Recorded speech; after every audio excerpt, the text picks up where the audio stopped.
Continuação do Santo Evangelho de nosso Senhor Jesus Cristo, segundo São João. Naquele tempo, disse Jesus aos seus discípulos: ainda um pouco e já não me vereis, mais um pouco de tempo e me tornareis a ver, porque vou ao Pai. Disseram então alguns dos seus discípulos entre si: que é isto que ele nos diz? Ainda um pouco de tempo e não me vereis, mais um pouco de tempo e me tornareis a ver, porque vou para o Pai. Diziam, pois, o que quer dizer isso? Um pouco de tempo. Não sabemos o que ele quer dizer. Conheceu, porém, Jesus que eles o queriam interrogar e disse-lhes: sobre isso discutis entre vós, porque eu disse: ainda um pouco de tempo e não me vereis, mais um pouco de tempo e me tornareis a ver. Em verdade, eu vos digo: haveis de chorar e vos lamentar, enquanto o mundo há de alegrar. Vós estareis tristes, mas a vossa tristeza se converterá em alegria.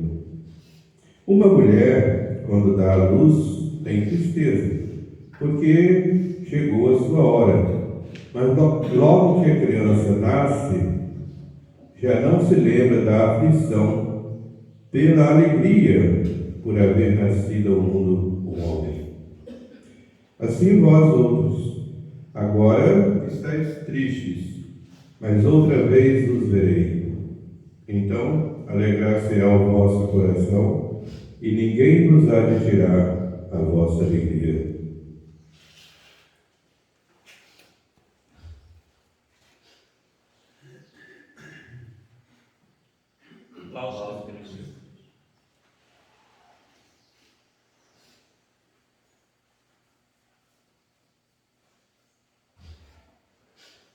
Pelo sinal da Santa Cruz, livrai-nos do mal, Senhor, dos nossos inimigos, em nome do Pai, do Filho e do Espírito Santo. Amém.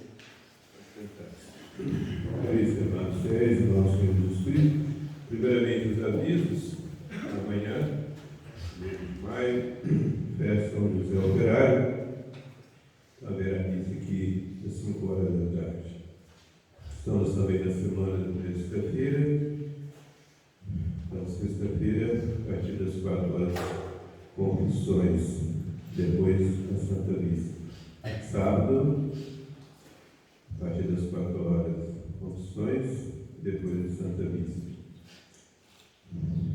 E no próximo domingo, a missa, como no horário de costume, às 8 horas da manhã, depois da missa, a coroação da imagem de Nossa Senhora. Queridos e amados irmãos, estamos no terceiro domingo depois da Páscoa, e o Evangelho de hoje é um trecho do sermão que Jesus fez, o último sermão que ele fez, porque foi na Quinta-feira Santa, depois da última ceia, de ter instituído a Santíssima Eucaristia. Portanto, antes de partir para o Jardim das Oliveiras, do Getsemane, onde ele seria preso. Então, nosso Senhor disse para os seus discípulos: um pouco de tempo e não me vereis mais um pouco de tempo e me tornareis a ver. Portanto, nosso Senhor se referia à sua morte. Um pouco de tempo e não me vereis. E mais um pouco de tempo me tornareis a ver. Se referia, portanto, à sua ressurreição. Podemos também estender este sentido para a ascensão de Jesus. Nosso Senhor subiria para o céu, 40 dias depois da sua ressurreição, apareceria várias vezes com seus discípulos e a outras pessoas, depois subiria para o céu E, portanto, os apóstolos e os seus sucessores, os fiéis, não viriam mais Jesus. Não teria sua presença visível. Ele declarou nesse mesmo sermão que não nos deixaríamos órfãos, ou seja, ele continuaria conosco, mas de maneira invisível. E isso através da Santíssima Eucaristia. Nós temos Jesus vivo, o mesmo Jesus que nasceu em Belém, que morreu em Jerusalém e lá ressuscitou. Mesmo Jesus, mas de maneira invisível. Real, presença real, mas invisível. Durante esse tempo, portanto, até a morte de cada um de nós temos Jesus presente, mas invisível. E o mundo nos ataca. Todos aqueles que querem viver piedosamente com Jesus Cristo serão perseguidos, diz São Paulo. Porque há uma incompatibilidade entre servir o nosso Senhor Jesus Cristo e servir o mundo. Se a gente é de Jesus Cristo, a gente não pode ser do mundo, ele tem que odiar o mundo, as coisas do mundo. E assim o mundo nos persegue, nos odeia. Ele ama os que são dele, como também o demônio ama os que são dele, né? Ele não persegue aqueles que são dele, e nem precisa, já estão nas garras dele. Ele persegue a quem está com Jesus Cristo, justamente para tirar Jesus de nossa alma. Então é uma luta.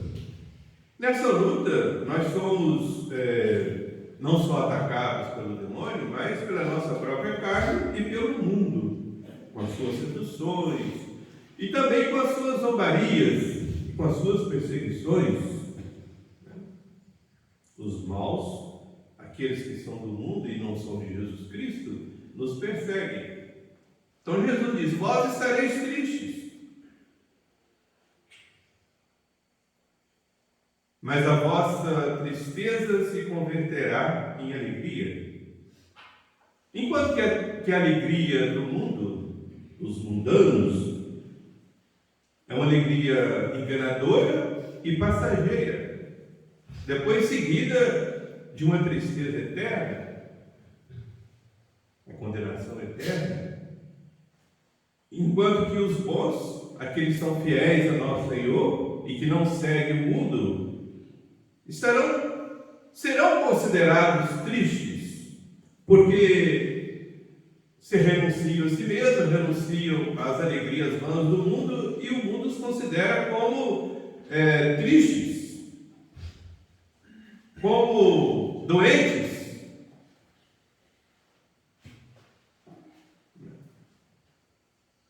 Como loucos. Mas tudo isso vai se reverter. Os papéis serão trocados. Verá o dia do juízo e os bons estarão brilhando ao lado de Jesus no dia do juízo, brilhando como o sol, e os maus, em formas horríveis, se lamentando e dizendo assim, como diz a Sagrada Escritura: nós zombávamos deles quando eles estavam lá no mundo, achávamos que eles estavam cometendo uma loucura, que estavam perdendo a vida, e nós é que fomos loucos. Eles agora estão revestidos de luz, irão para o gozo eterno, e nós para o suplício eterno. E realmente terão que ouvir dos lábios do divino juiz de nosso Jesus Cristo: e de malditos para o fogo eterno, preparado para o demônio e os seus seguidores.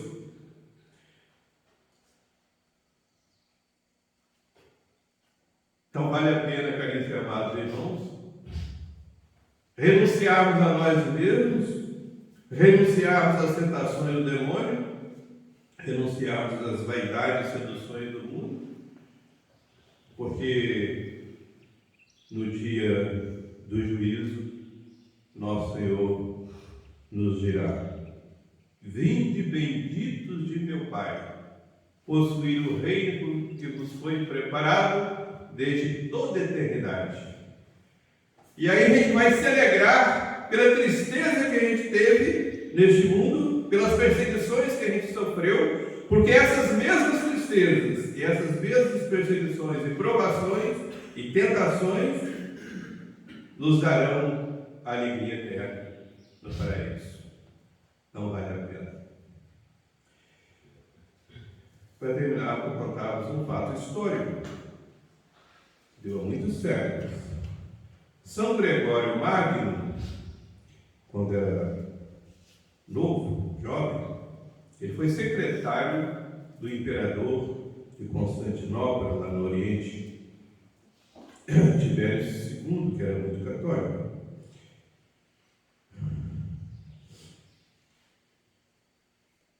E ele nos conta o seguinte fato: o imperador Tibério II resolveu um dia conhecer bem todo o seu palácio.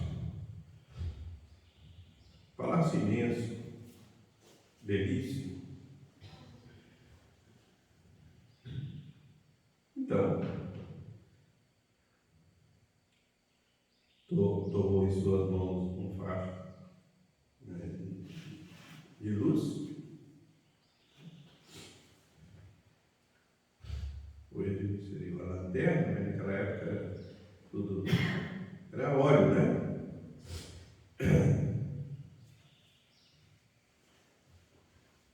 Sabe que ele ia passando por um corredor, um corredor estreito, escuro. De repente, iluminando assim a sua passagem, viu que havia uma pedra de mármore e gravada na pedra uma cruz. Ele parou. Não teve coragem de pisar na cruz. E disse para nosso Senhor: Senhor, eu assinalo a minha testa, a minha boca e o meu coração, meu peito, com a vossa cruz, sinal de minha salvação, e vou pisar? Não. Mandou chamar os seus empregados ali do palácio e mandou tirar aquela pedra. E os homens tiraram a pedra. Por debaixo daquela pedra havia uma outra pedra de mármore, também assinalada pela cruz de nosso Senhor. Mandou tirar. Apareceu uma terceira, mandou tirar. Apareceram uma quarta, uma quinta, uma sexta, todas marcadas com a cruz de Jesus. Quando retirou a sétima pedra, também assinalada, na qual estava gravada a cruz de Jesus, o imperador ficou fora de si de alegria. Um quadro esplendoroso se abriu diante dos seus olhos. Era uma sala, uma pequena sala, cheia de joias, as mais preciosas, barras de ouro e de prata, as pedras preciosas de todas as cores reluzentes.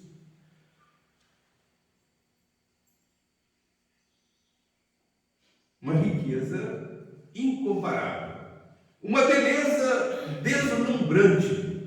Sabe como os orientais gostam de joia, né? Isso desde lá do Antigo Testamento.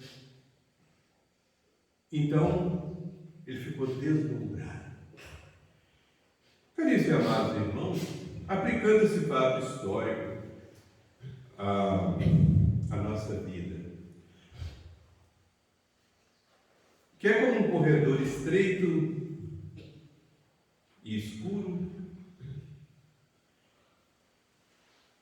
e a gente tem que, durante essa travessia desse corredor, ou durante a nossa vida, carregar todas as cruzes que encontrarmos. Não podemos pisá-las. Não podemos reclamar de Deus pelas cruzes que nos aparecem e que temos que carregar. Não podemos blasfemar. Temos que pedir a Jesus força para carregarmos as nossas cruzes até a última, que será a nossa última agonia, o nosso último sofrimento, a nossa última lágrima.